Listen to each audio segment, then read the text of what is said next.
Ito na po, papasok na kami.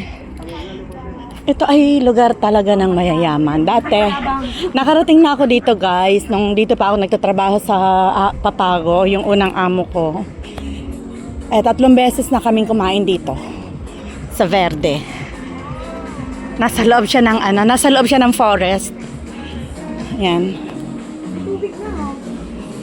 Yan ang ganda oh. Yes. Yung dalawa na iwan pa. Ang ganda niya guys oh. Yan oh. May fan. Meron siyang fan. Yung dalawa nawala.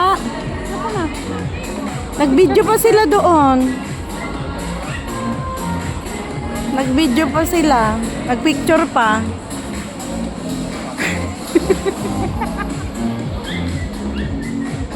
Tagal nila oh.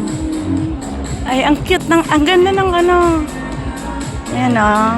Kaya siya tinawag na Verde kasi I think dahil nasa loob siya ng mga verde.